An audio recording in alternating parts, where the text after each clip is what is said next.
The perfect karmic profession. It's almost kind of magic. Oh wow, that's a good question. You got to be honest. Man, that's so expansive. I don't know, it's too expansive. They don't always come up that often, but when they do, grab them with both hands and just throw everything at it.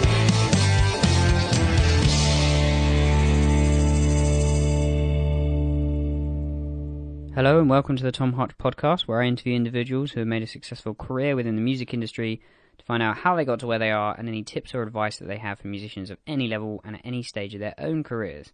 My guest on this episode of the podcast is Matt HECTOR, on Instagram at matt.hits.stuff and Twitter as at matthectordrums. Both Matts are spelled with a single T, who is currently the drummer for Iggy Pop, or as some call him, the godfather of punk. Matt has been working with Iggy for over 4 years now and continues to successfully travel the world playing with him and the band to sell out crowds. Prior to getting involved with Iggy, Matt worked with Thomas Dolby, the popular singer and producer who is credited with 2 hit singles. As well as numerous US and world tours, Matt also played on his latest studio album, A Map of the Floating City, and continues to work with Thomas. Further still, Matt plays live with the part rock show, part immersive cinema experience Gutterdammerung, spelt Gutterdammerung, where he and the rest of the band accompany a silent film featuring some of the biggest rock names on the planet, such as Grace Jones, Henry Rollins, Slayer's Tom Araya, Justice and Slash. On their website it says, quote, "Think of a deafening rock and roll version of secret cinema taking place in hell and you might begin to have an idea of what Gutterdammerung is," end quote. So it's pretty heavy and needless to say is extremely popular among rock fans. Matt has most recently been involved with David Bowie's legendary pianist Mike Garson as part of his Aladdin Sane tour, playing David Bowie's music up and down the country. In this episode, we cover topics including Matt's view on work ethic and focus, the key attributes for becoming a successful drummer, your attitude on a big gig, health, fitness and life balance, and many more topics. Matt is an incredible guy with years of experience of touring with some of the best acts out there, and our conversation covers a lot of topics in and around that area, as you will hear. So without further ado, please enjoy my conversation with Matt HECTOR. Can we start right at the beginning? Sure. I mean, where are you from originally? Where did you grow up in, like, your kind of musical background? Well, okay, well, I'm basically based in Kent, in just outside of London, physically. Musically, that's actually a tough one, actually. I think I started quite late. I started around kind of 16, 17 years old. Oh, right, that is just quite late, actually. I mean, like most people, well, at least when I first started, most people just kind of jam with people, friends and that at school. And I was studying A-levels, not particularly happy with the kind of path I was following in terms of my life anyway, and just managed to get myself I was playing drums a little bit at that point, nothing too fantastic, but just managed to get myself on a local gig that I used to go and watch reasonably regularly, who had played most of the pubs in Kent. And I was about 16 then, I think, and did that gig. And basically worked out quite quickly that hanging out with musicians and meeting those kind of people just fitted my personality a lot better than academic and academic route. Right. So I kind of all of a sudden things started making a bit more sense as a 16, 17-year-old. I felt a lot happier in my own skin as a musician. I felt a lot happier around musicians than I did in the kind of school environment. So it was quite obvious to me that the path for me should really be in music. So I ditched my A-levels, started with this band who were working every week pretty much in most of the kind of pubs around Kent, and just started. That was how I kind of started properly, really, with a band that were gigging regularly. Yeah. And that was it was 3-piece with a bass player and guitarist who were both really, really great players. So I was very young at the time, so I was the youngster amongst the other two, and got to learn a lot from them very quickly. If there's one way of learning about music and how to become a better musician, it's by doing a gig. I always say I used to teach for a little bit that I tell my pupils that one gig was worth 10 to 20 drum lessons, right? Because you really learn your trade when you're in front of an audience playing with a band, making mistakes, getting things wrong. That's when you really learn the trade. You can practice in a room forever, But until you get out there and start doing it for real, if that's what you want to do, of course. Some guys are quite happy playing in their bedrooms and just with their friends, which is completely cool. But if you want to make a real kind of serious living out of it, you have to get out there and play in front of people with as many bands as you possibly can. And that's the path I kind of started at that point in my life. And I worked out quite quickly that being on stage and all the good things that came with that, the excitement, the buzz of playing with great musicians, a night going well, playing my instrument, that was definitely the path for me. So that's kind of how I started properly, really. So you were kind of like immediately drawn to that. Like as soon as you got into it, you were like, this is definitely it. This is the only way for me. Absolutely. I mean, because I was considering a kind of, like I say, a path in academia, maybe just a very different world, really. And as soon as I started playing music and hanging out with the musicians, everything made sense. Right. I felt happy, I felt content, and then that also allowed me to start. I had a lot of energy as a youngster, and I still have a lot of energy now. But that kind of let me focus my energy on a goal, which at that point was just to become a really good professional drummer. So from that kind of, as soon as I decided that's what I wanted to do, I essentially, gigs aside, just locked myself in my drum room for 6 hours a day, pretty much treated it like an apprenticeship that I gave myself. Just studied everything. I went to a guy called Bob Armstrong, who's unfortunately has died recently, but he's one of the best teachers in the country. A lot of the biggest guys in the UK would have gone to him at some point. I studied with him for a bit. I also worked in a drum shop, so I was around drums a lot in Dartford. That was all around that kind of young formative period. So I got not only was I around drums all the time, I was also, gigs would come through that shop. It was a place called Drumland in Dartford. So gigs would come through the shop, which I'd pick up. I'd pick up depths and stuff like that. Absolutely. If there's one place to get gigs, I mean, getting work is all about networking in this business.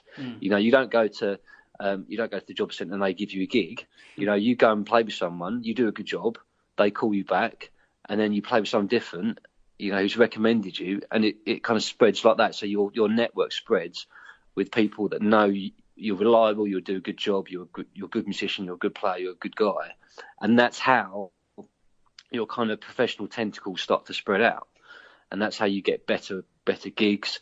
You meet better musicians, and all those things kind of also came from being in a drum shop around other drummers. Right. I also worked in a rehearsal studio in Bermondsey a bit later on. I thought, how old I've been there? Maybe 20, something like that. I can't really remember now. But again, in a place where basically musicians were going every day. So I'd be around music all the time. I'd go home, I'd practice my drums. I'd go to the studio, I'd meet other musicians. I remember at one point, because I was working in the rehearsal studio, I was with so many bands, I would do 3 rehearsals in a day with different bands. Wow. Working for other gigs. So that's building up that network of just a lot of people that know you. That's how you start to build a business, which is essentially what this is. We're all self-employed musicians, but we're self-employed just like a carpenter's self-employed. There's lots of building sites around the country, and this self-employed carpenter, if he does a good job, will get employed on the next building site. It's no different, although not the way I've treated it anyway. It's no different for me. I endeavour to do a good job all the time, and I do a good job on one gig. People on that gig will recommend me for another gig, and then your network just spreads out. And that's the way that it's gone for you. You started. Yeah, absolutely. You can trace it. Do you think you can trace it all the way back to like kind of that first band and that first job that you did? Pretty much, yeah. I mean, there's a kind of a path from where I am now with touring with Iggy all the way back to that drum shop. I'm sure, and because all the people I know in music has spread out from that first band. And then that job in the drum shop and work I did in there, you can follow this kind of path all the way through all of them. Almost like a kind of spreading family tree, really. Right. Yeah. You can see, oh yeah, I met that person, but I met him through that, and I met that guy through this and that and that and that, and eventually it'll boil back down to those kind of first few gigs and those first jobs in the drum shop and in the studio. Yeah, but like you said, you went out and you did like a good job. It sounds like you had incredible work ethic, like you're saying. Like if you're rehearsing with 3 bands a day and you're working in a drum shop and then you're also practicing for X amount of hours in a day, it sounds like you were from the age of 16 onwards until, I don't know, when you feel like when you went off and became too busy to do all that stuff. It sounds like you were really, really committed to it. Like, did you feel like you had some sort of like tunnel vision, like laser focus? Did you ignore certain other things that maybe your friends were doing and things like that? No, absolutely. I mean, I'm a kind of obsessive to kind of personality to a certain degree. I'm also very focused. I mean, I think, you know, my talent ratio compared to my kind of work ethic and my application ratio, if you know what I mean, the application in as much as applying yourself to do something. You know, I've got enough talent added with a lot of work ethic and a lot of, I'm just going to keep doing this until I'm successful at it. Those attitudes, they're probably a bigger percentage of my personality than the talent I have as a musician. Right, that's really interesting you say that. So do you think that when you put those two things against each other, or I don't know if have you seen people in the industry that you're like, well, who agree with you and they're like, you know, the kind of attitude is more important than the talent. Like, talent only gets you so far, and then if you don't work, you're not going to get any further. I mean, I would guarantee that most kind of working musicians that work at most levels, to the top down to the mid level, will say the same thing. That, you know, you can find the most incredible drummer, you know, a world beating drummer who's just blows your mind. But if that guy is a nightmare, if that guy is never on time, he's unreliable, he's a pain, he doesn't get on with people, that talent becomes immaterial. Unless you're playing with David Weckl or you're with Weather Report, where it is completely just about the uber talented, you know, which, you know, sometimes that is the only important thing. Most stuff as a drummer is going to be about playing a groove, having good timekeeping, making it feel good, getting on with people. It's more about the basics than it is about super duper chops. Unless you're doing drum clinics, most working drummers, most gigs you'll find in the main is about being a good timekeeper, about the sounds you make, about being a good musician, and those things they sit a little bit outside of just complete raw talent. And also that, you know, some people can just get behind a drum kit and be incredible, but if you've got enough talent and application, you can quite possibly reach the same level they have with less talent but more application. You know, because it's, you know, most gigs, when you're on tour specifically, sometimes it's in tour buses, sometimes it's in hotels. But if you're on a tour bus for 6 weeks around the States, and you've got someone who's, you know, an incredibly talented musician, but he's a nightmare to be with, he won't get called because you know, it's no different to any other social circumstance. If you're spending a lot of time with people want to be happy, have a good time, enjoy the work they're doing, go on stage, have a good night, come off and enjoy the experience. If people are fighting and bickering and being late and being a pain, I mean, that's just, for an artist, it's distracting. For a tour manager who runs the whole thing, it's a nightmare. Whereas if you get someone that does a great job, still does a good job, who still hits the mark that's necessary, but everyone gets on with, he causes nobody any stress, that dude's going to get to work every time. Yeah, that's interesting. You know? So it seems like you're splitting it down into. I mean, let's break it down into those two things you just talked about. So the first thing, like, you're talking about, like, aside from the talent, it's the work ethic. But then you talk like personality. It's like, I mean, it's the same. I talked to loads of people, and they do say this as well. Someone even said that they thought it was, I mean, 50-50. Would you agree with that? Like, kind of your playing and then like your personality as well, like the social side, like you were saying. Is it that important, do you think? Oh, definitely. I mean, when we say, I mean, personality paired with work ethic, diligence, professionalism. I mean, it's kind of a broad selection of attributes that basically mean you're easy to work with. So that's kind of like your pot of traits that you need. Yeah, I'd say so. Talent plus being a good professional and being easy to work with. I mean, in that kind of sphere of being easy to work with, it's, you know, you're thinking, like I say, it's getting on with people. It's being professional in as much as you're not late, you don't miss lobby calls. You don't lose your passport. You're not a pain in the ass to the tour manager. There's the equipment side of things. Your gear's good. I mean, if you want to tour with a big artist, that's all taken care of for you anyway. But that's not always the case. The scale from working for Madonna, working down at a pub, those things, what you take personally and what you supply personally changes. But still, if you're in a situation where you supply your own gear, your gear needs to sound good and be professional. You need to look professional. If I'm playing with a metal band, I don't want to look like I'm going to a dinner dance any more than the reverse way round. You need to be aware of how you should be looking. So you don't get sold those things specifically. That's down to you as, like you're saying, as an artist in your own right, as a person in your own right. Like that's down to you. Nobody tells you that you should look like no, this. I mean, no, sometimes you're lucky and people kind of give you pointers. I mean, this is all coming under the umbrella of, I'd say, probably professionalism.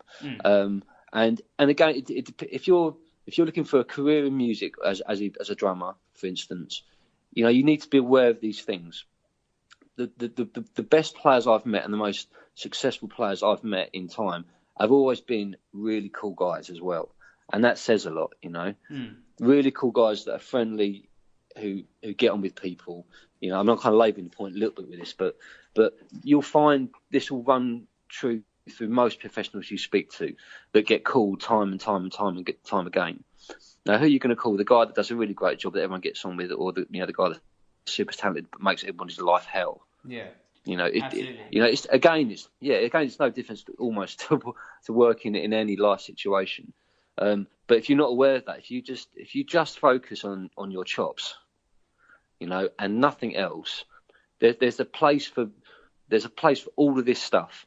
There's a place for nailing your chops when they're necessary, nailing your timekeeping, nailing your professionalism. They're all part of this whole kind of picture that makes you a good professional. But it's understanding, if you know which particular things make the difference, then you go in armed to a situation. And I keep saying the same things really essentially, but as long as you're good enough, the world's greatest drummers that have been the busiest, they're not necessarily the most incredible technical drummers, but they've got a good feel, they've got a good sound, and they're easy to work with. Those things go a massively long way. Yeah. Okay. So you went from the professionalism and the personality into the chops business and everything. Sure. So when you're talking about that, I mean, I'm sure it's the same for other instruments as well, but talking about drums specifically, because that's what you do. When you're talking about chops, compared to like just sitting and is it how do you see it? Do you see it as you have a spectrum of things you can do? You're just pulling out the right thing for the right moment, or is it like you're doing what you're told, or how quite does it work for you in your mind? Generally, I mean, chops is a funny thing. I mean, when I first started playing that, I spent a lot of time with technique. I think what you need to be aware of is being stylistically aware. I think is probably how I define it. Understanding the music you're playing, the style you're supposed to be playing in, and then what's appropriate and what serves that music best and what serves the artist best as well, most importantly.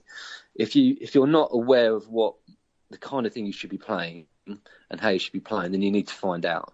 So before I started playing with Iggy, I did a lot of research into the past drummers he'd used and the music that he'd played. His catalogue's it's massive. Listened to the good guys and the bad guys that played with him. Understood elements of, I mean, the band, the Stooges that he played with, the drummer was really good, but he wasn't a technical drummer. So I've had to develop my kind of sloppy side a little bit. So what I've done with Iggy is I've learned to be less choppy orientated. It's more about the sound of the drum kit. It's more about the intent, a bit of aggression and drive. And it's less, I play nothing that I would suggest is a chop on the whole gig at all. Right.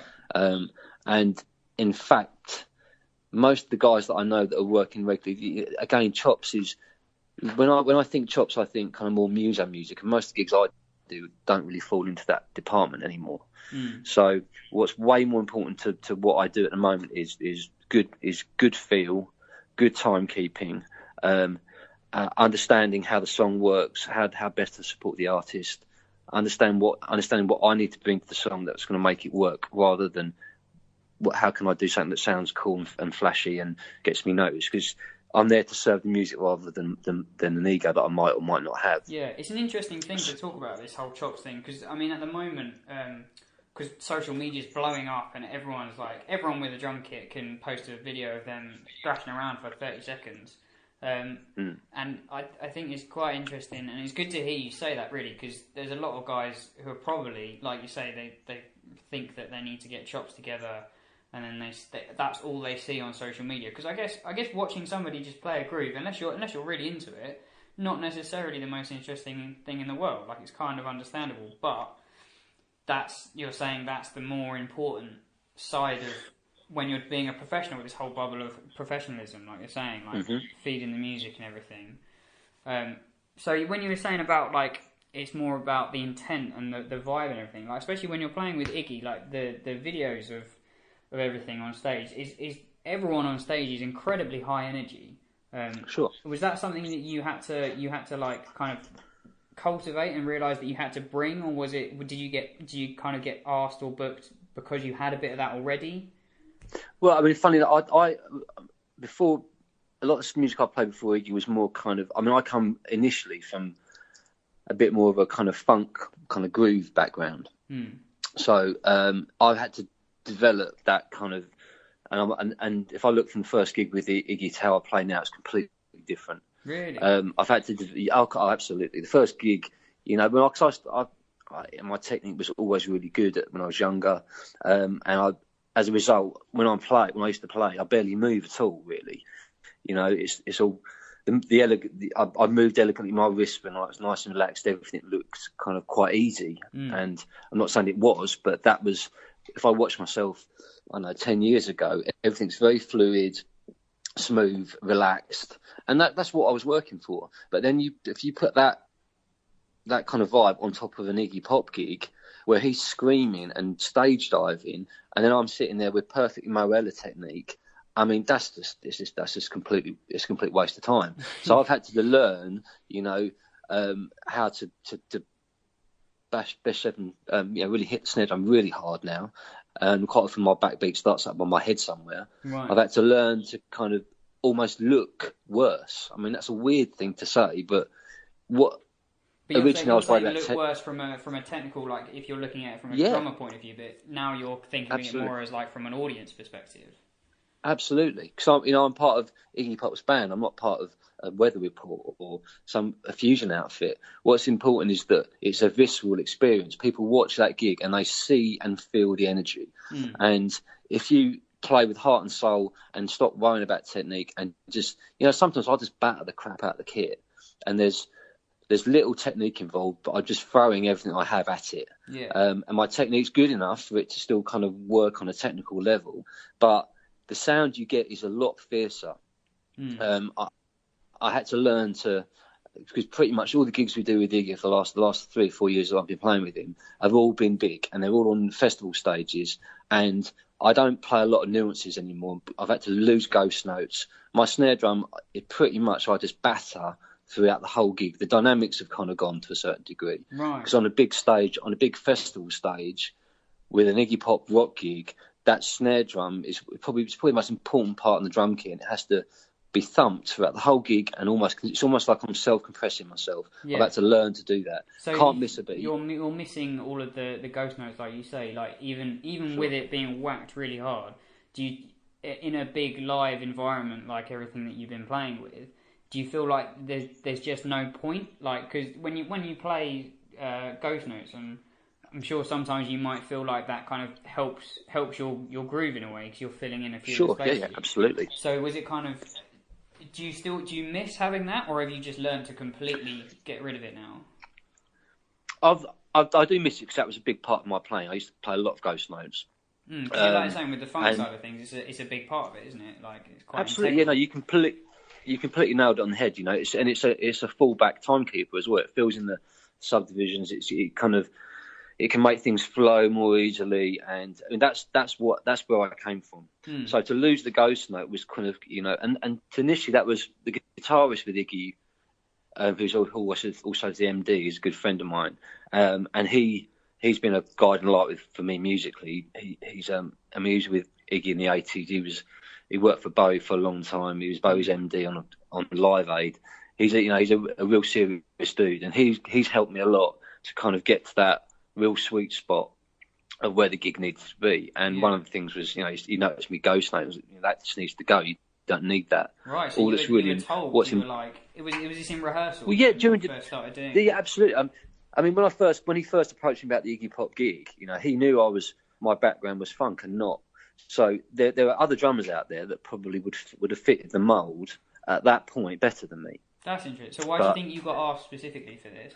Well, apart from the fact that Kevin was a good friend of mine, he also I remember him sending he emailed the manager, and because they asked him to put the band together, and he emailed the manager and saying, that the bass player was perfect, was a natural choice for the gig. The keyboard player had played with Iggy, with Kevin in the 80s as well. Right. And he said, I've got Matt, who's a drummer, and I can't remember exactly what he said, but it's something along the lines of, this guy will work harder than he works harder than anyone I've ever met.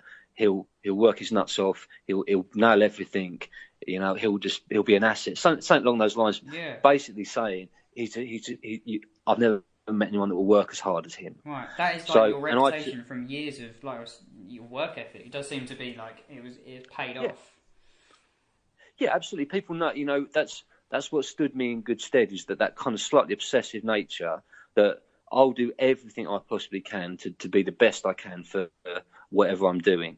And Kevin knew, we talked about past drummers that have played with Iggy, a guy called Hunt Sales particularly, and how they played and the things that I'd have to kind of change and adjust to make myself fill this particular kind of rock punk drum gap. Right. And so that was a specific discussion about me kind of adapting myself to fit the gig. Okay. So rather than me being I mean that's been an interesting journey for me, because before, like I said, like we've just discussed, I played with Kevin with a guy called Thomas Dolby, who was an 80s kind of icon, very kind of specific, kind of some funky elements to his music, some electronica as well.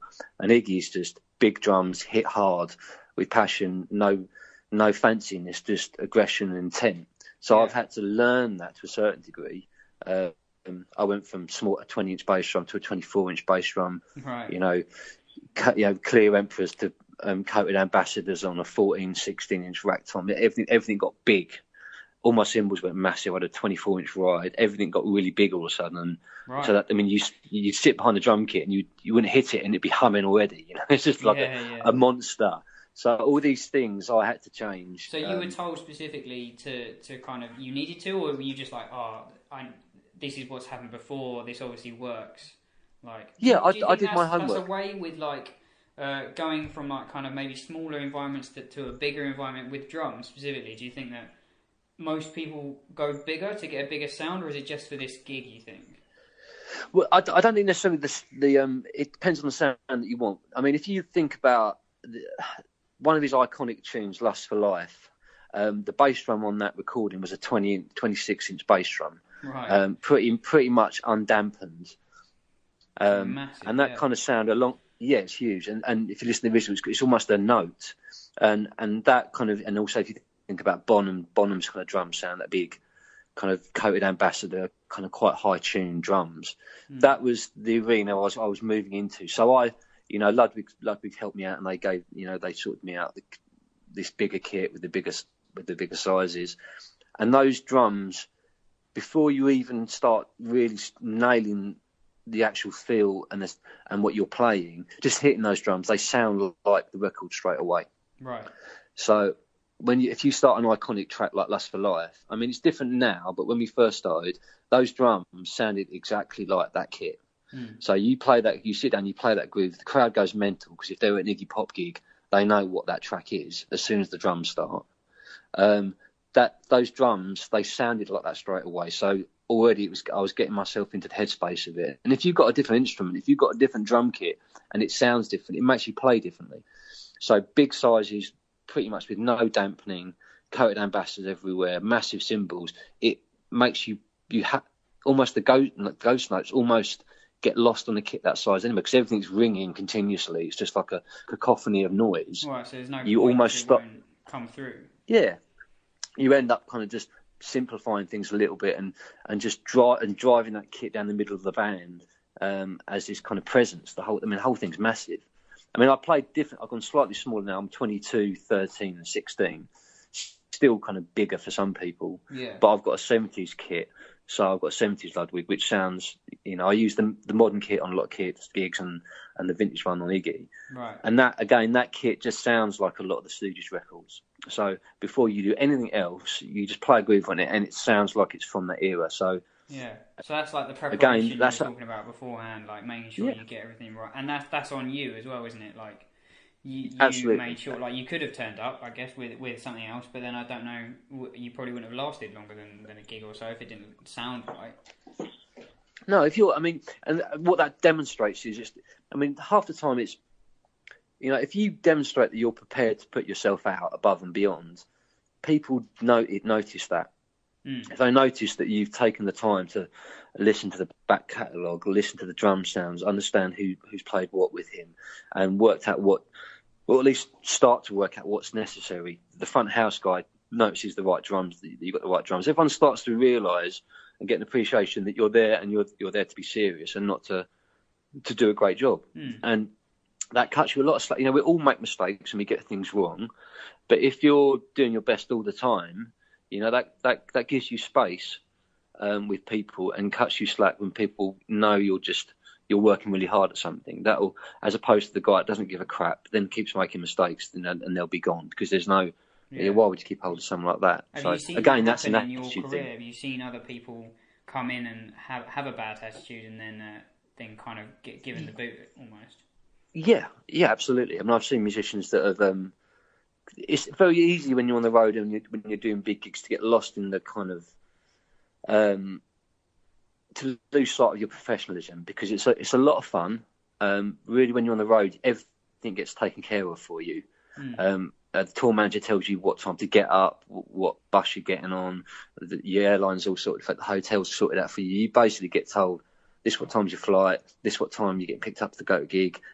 And that as long as you're on time, which isn't really complicated, you think, if you're on time for those key moments, the rest, you're driven everywhere, you're fed, you're led to the stage, your gear's set up for you, you go on, you play for an hour, you come off, you relax, you have some fun, you go back to the hotel, you go to sleep, and then you're driven to the airport. So everything pretty much is taken care of for you. Right. So all you essentially need to do is be on time, work diligently on the gig, know the songs, perform well on stage, and that's kind of it. It's not really complicated, but a lot of people get it wrong. Yeah. That's really what we're talking about as a musician at that point. You've done the work, you've done the practice, you've done the preparation. You just need to be on time. And if they say be in the lobby at 10 o'clock, be in the lobby at 9:45 every time. Always be 15 minutes late. Early, sorry. Always be 15 minutes early. Yeah. And it's not a complicated thing to be professional, but some people will lose track of that, take things for granted that they're irreplaceable, and no one apart from Iggy Pop in Iggy Pop's band is irreplaceable. Everyone, if they started being a nightmare, they could go, and there'd be somebody else that would love to do that gig and would do a great job and not be a pain in the arse. Yeah, absolutely. So when you're doing all the preparedness stuff, like how long did you have from getting the call to being in rehearsals? How long did you have to get all of that stuff together? That's a good question. I can't actually remember now.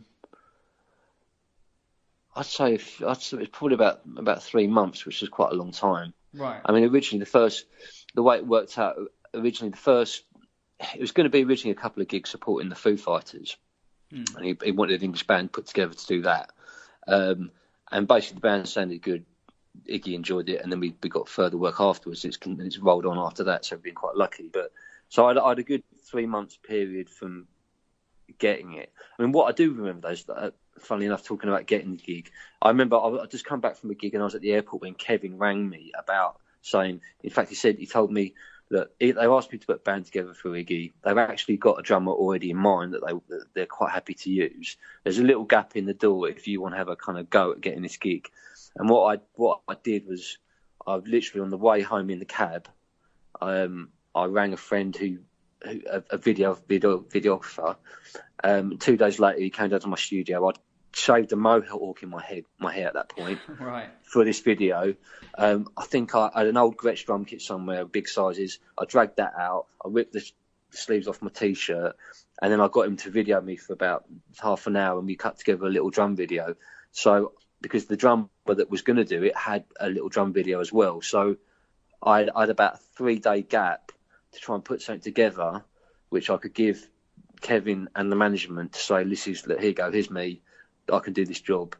Give us a chance. And so that was literally on the way back from the airport, I was organising that. Wow. And a day later, I was shooting a video that was done the same day. We edited it the same day, and it got sent out the same day. So that's insane.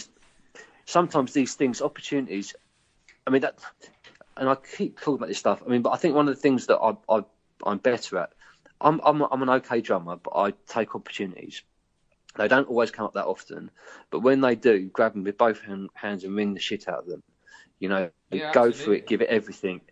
A lot of people miss these things, but I think one of the better things I've been good at is if an opportunity comes past me, even if it's just a little one, I'll grab it and just throw everything at it, and that stood me in good stead as well. Yeah, that's pretty that is really going kind of above and beyond, isn't it? I mean, if you'd waited until the next day before you rang your videographer or whatever, that could have been a day too late at the end, and you wouldn't have had the gig. So that's crazy. And when these big things come up, big gigs don't come up that often because usually people are already in, either doing it or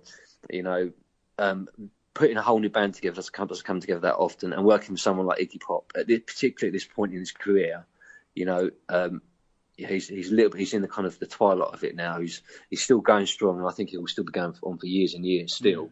But these gigs are very special, Yeah, it's absolutely. Kind of so to get that gig, it's been a fantastic experience so far. But that's mainly down to just hard work, if I'm honest.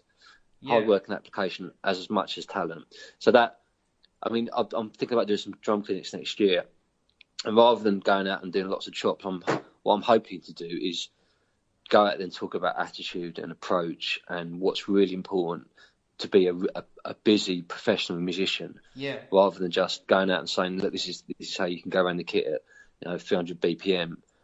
Let's talk about what's really important, what's going to get you work, what's going to set you apart from the other guys, how you're professionally better, what's important about drum sounds, what's important about groove, understanding what gigs need to be in front of the beat, what gigs need to be behind the beat, and all these kind of things that musicians care about. Other drummers might not as much when we're sitting down in the room and talking about drums.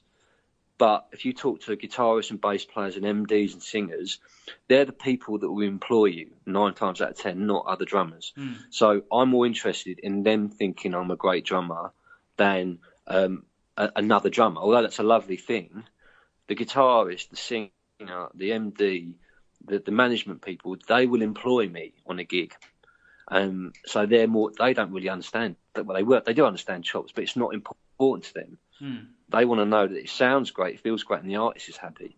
And that's got very little to do with technique and chops, and it's got everything to do with feel and like I say, being a good guy. So I mean that's it. I definitely think you should do that. Definitely do that clinic talk, because that sounds incredible to do that. Because from my own point of view, just having come out of education, it's not like all this stuff isn't there. Like obviously you talk about it with all your friends and you kind of experience it, but there isn't actually, like you say, there isn't anything for younger musicians to like. There isn't like a class where you go in and they're like, right, we're not playing today. We're just going to talk about the stuff that's not the music, but is really integral. So yeah, because it's something that you kind of learn through experience. Is the way that I've done it, is from doing it and then realizing like, oh yeah, no, that was actually like.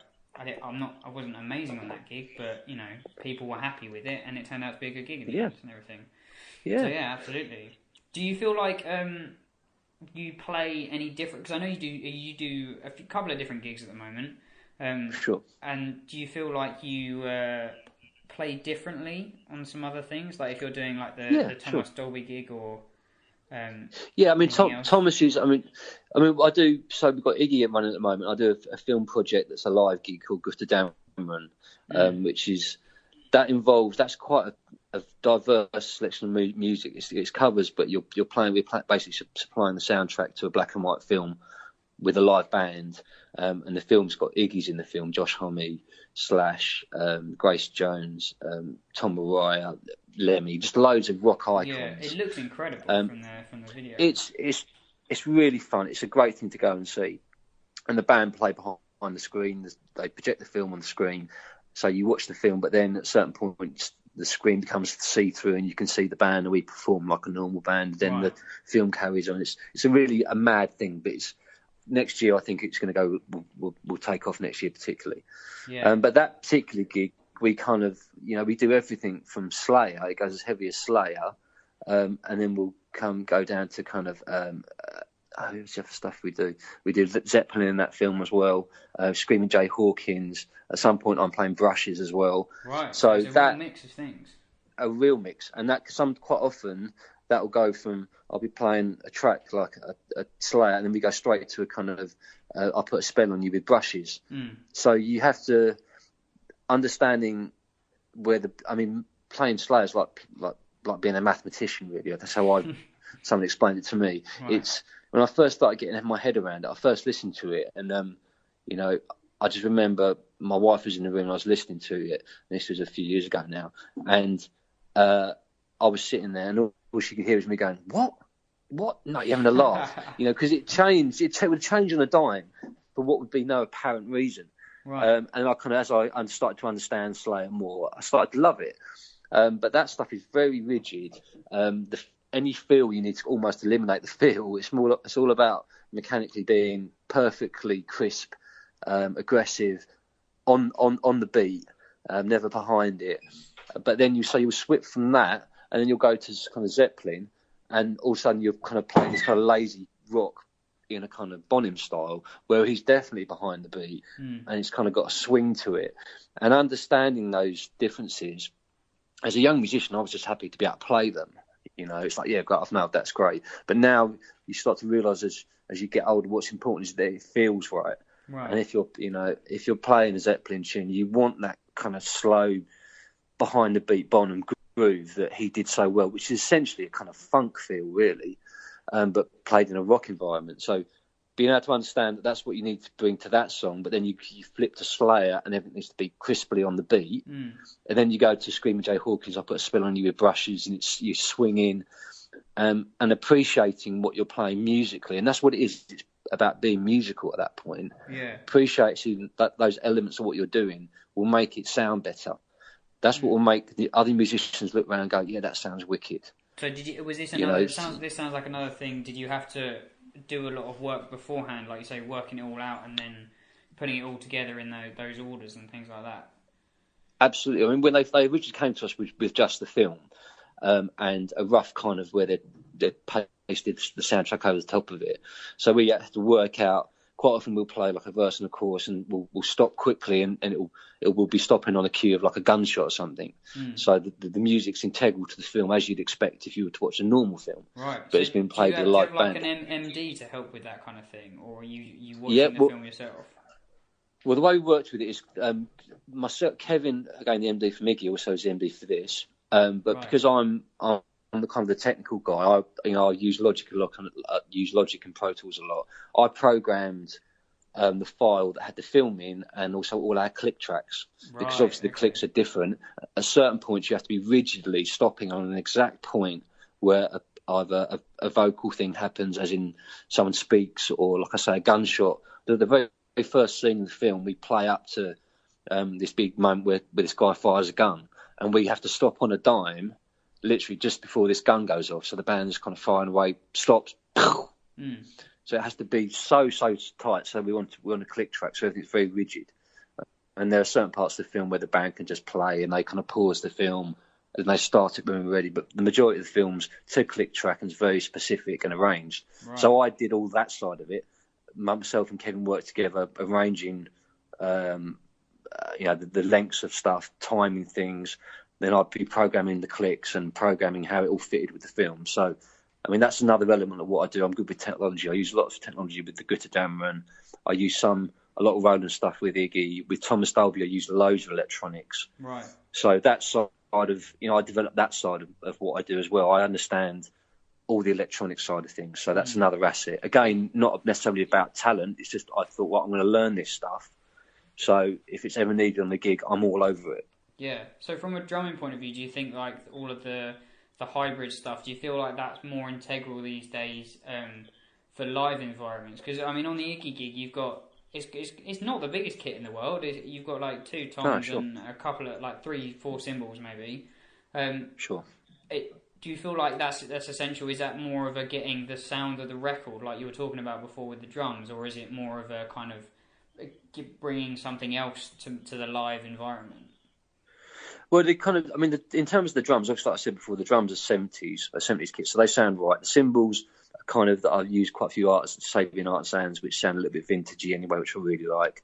And the electronics I use generally are triggering very organic sounding loops. So it's mainly things like claps or tambourines or a piano. So the hybrid thing, which, I'm into big time with Roland, when I use it with Iggy, it's very discreet. It's very organic sounding. You wouldn't necessarily know that stuff was being fired off from the front stage because everything just sounds like a live band. The claps sound like there's people playing it live. It's not electronic sounding. Everything, it's just one extra layer rather than a whole backing track. It's just some claps here, some tambourines there that make a massive difference to what we do. Yeah. But that, without those things, there'd definitely be something missing. We play a song called No Fun where there's a repetitive kind of hand clap groove throughout the whole song. That's hugely important. The tambourine on Lust for Life on the backbeat makes a huge difference when that comes in. I mean, like on many records in the studio, a tambourine on the backbeat at a certain point can lift the whole song. Absolutely. It's amazing what a tambourine can do. It's kind of, underappreciated instrument, I think, very much. Absolutely, yeah. I mean, forget more cowbell, it should be more tambourine.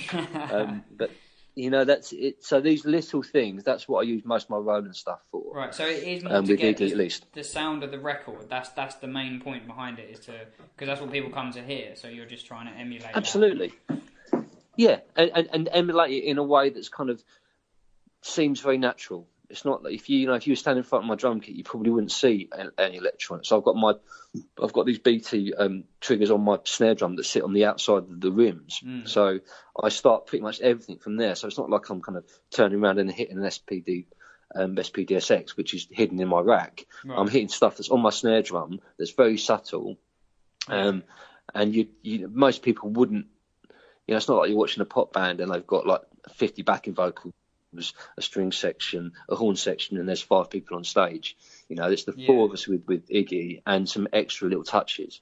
But it does bring a lot to it, and the Roland stuff does it really, really well. I'm really happy with how we kind of get that stuff firing off. And in fact, we did a video recently with Roland, which they're going to be firing out soon when they start talking about the hybrid stuff a bit more, where we talk about the Iggy stuff and how I use it. So that should be out soon as well. I'll definitely look out for that, for sure. Good. Yeah.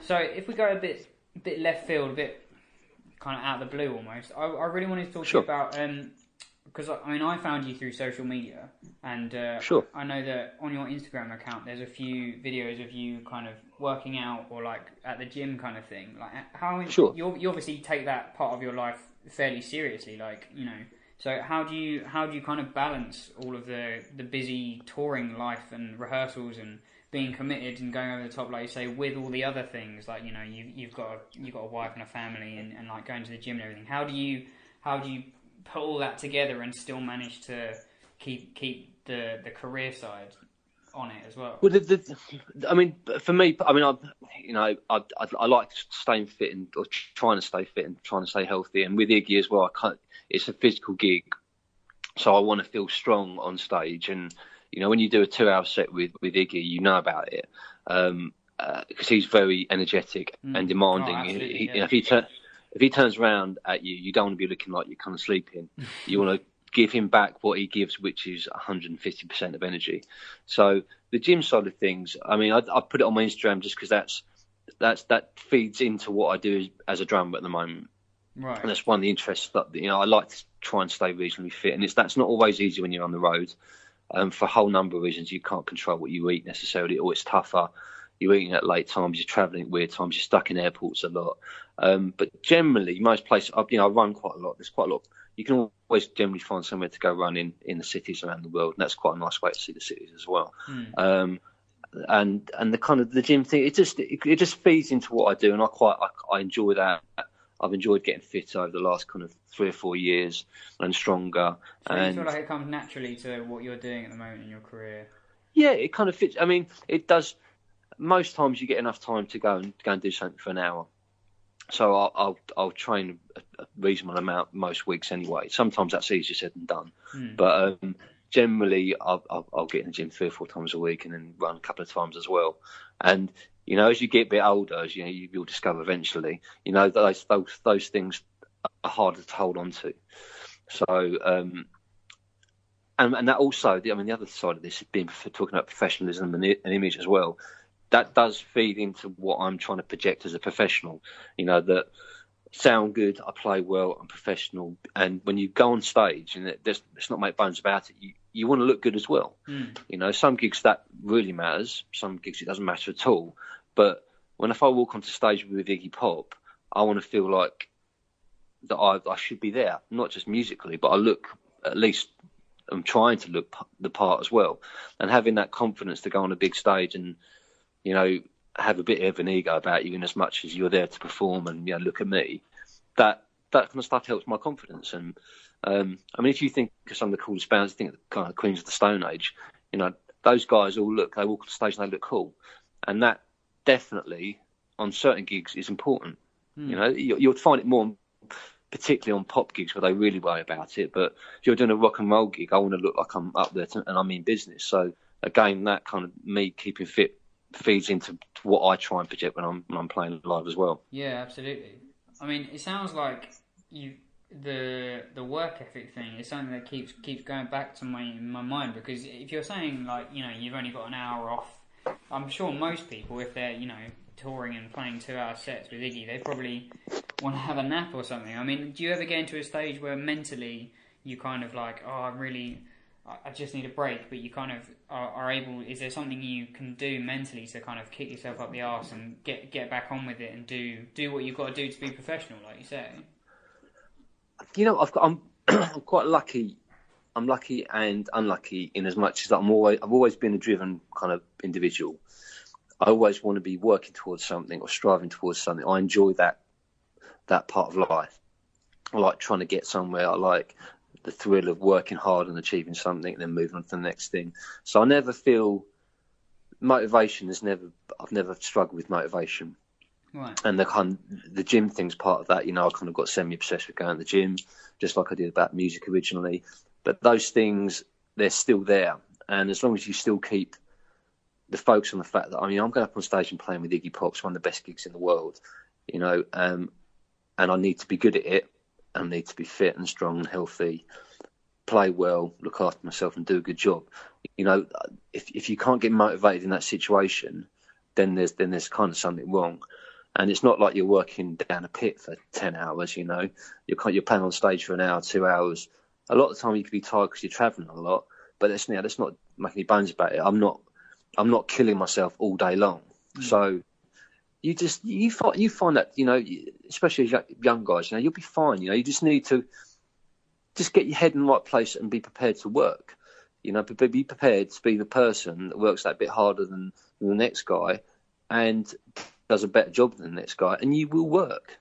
Be a good guy, do a good job, do your homework, don't be a dick. You'll get work. Yeah, absolutely.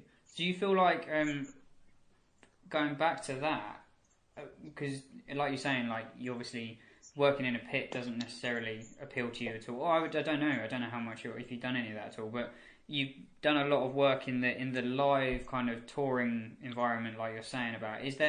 Do you feel like there's an accepted kind of path into getting those sorts of gigs at all?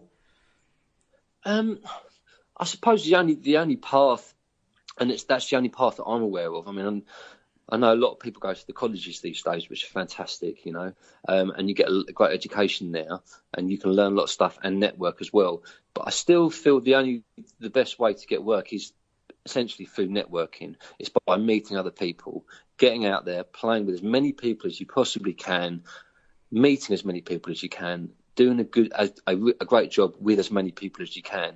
That's the work. That's how I've got work. I mean, I'm not aware of there being another way, particularly other than even if you kind of meet people at college and talent spots coming to college. Once you're in, if I don't know, you get plucked out of college for a pop gig, you'll still meet people on that gig that do other gigs. It's still essentially, as far as I can see, it's all about meeting people and doing a good job and then them recommending you. Right. There's not like I mean, I think people like brass players potentially where the college thing is a much bigger deal. A lot of people are drawn from college and can go and get a lot of work with that way. But a contemporary rock music, pop music musician, I think you're essentially going to find that work through meeting people. So that's why you can't be afraid of going out and going to the jam nights, and meeting as many musicians as you can. I think even 10, 15 years ago, I'd still look at ads and, find new bands that are out there looking for a drummer, and I'll just go and meet people and play, and not necessarily always do them, but you just need to widen your field, make as many opportunities for someone to come back to you with a big gig as possible. The more people you know, the more chances are one of them is going to come with a big gig to you. Right. So was there any kind of one standout moment in your career that you kind of felt like you hit the next level, or was it like you seems to be like saying it's just a kind of organic process of just growing from down the bottom to up the top? I think there's probably one month where I used to run a couple of different bands when I was younger that did lots of function work, and we were doing a wedding gig, believe it or not, when I was a lot younger, in Tuscany for. Do you hear the TED Talks? They're these kind of big. Basically, it was the guy that ran TED. Oh wow, that's quite a big wedding then, yeah. Yeah, it was quite. It's kind of say wedding with kind of, it was, but it was quite a special one. But Thomas Dolby, was the musical director of TED from the beginning. Thomas was at that wedding and wanted to get up with the band and got up and played. And we got on, and he rang me, I don't know, about a week later and asked me to play on the album, his latest album. And eventually I ended up doing that at Real World Studios, which is Peter Gabriel's studio in Box. And that was probably the start of me progressing up. So I played with Thomas for quite a few years. I played on a couple of his albums, did some few tours. Now, Kevin Armstrong, who is Iggy's MD, was on that gig, and we toured the States together. Kevin became a really close friend of mine. And then I've got work that sprung off Kevin as well. So probably the Thomas Dolby gave him my first kind of step up. I mean, he's not necessarily a household name now like he used to be, but he's a big deal in the States. And working with him kind of started to get me noticed. And I started to work with other more well-known musicians, and that took me up a notch, and then kind of availed me to other great musicians, which then started kind of pretty much all the other stuff that's come since. Yeah. So, but again, that I was on that gig because I set up function bands to go and do some weddings. Yeah. So that kind of comes back to the whole work ethic thing, that I thought I need some other, while I'm kind of doing all the pop stuff and trying to become a better musician, I need to be working every week. And the best way to work every week as a working musician when you first start is in functions. So I decided, I want to control it myself. So I set up a business, and we were a very busy function band while I was doing all the other stuff. So come rain or shine, I'd have 2 or 3 gigs a week, regardless of anything else, which would bring me in money. And in between that, I weaved all my kind of original music with original bands. So while I was doing that, other stuff was going on at the same time, but I was working all the time. So that kind of that endeavour, that hard work, led me to meet this other musician by chance. Yeah, it sounds like just kind of putting in the work and then cultivating your social relationships as well once you get to that stage. I mean, that's the path I had to tread. If I was like a stunning musician, I mean, if you can be a stunning musician and have all the work ethic and the professionalism as well, then you're nailed. And there are guys like that as well. If you're fantastically talented, but you're also a really cool guy that everyone likes and easy to work with, then you're laughing. But if you're not that talented guy, there are plenty of talented guys without the work ethic. There's enough of those guys to make it easier for the guys with enough talent but a really good work ethic. Yeah. So if there's somebody who is slightly younger trying to get their first break, almost, like if there was one thing that you could tell them to change, like what would you advise them to do right now, in 2017?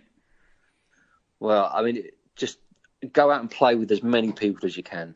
That's the best bit of advice I could ever give, because as every time you play with someone new and someone better or someone older or someone who looks at it a different way, you'll learn from them. So that's a free lesson from a whole load of people. And one of those people will come back to you with another gig. And one of those people will come back to you with a bigger gig. And it will all swell from that initial you getting yourself out there. Don't sit in your bedroom. Don't sit. The rehearsal room's great, but go and play with absolutely as many people as you can and just work your nuts off, and you'll be successful.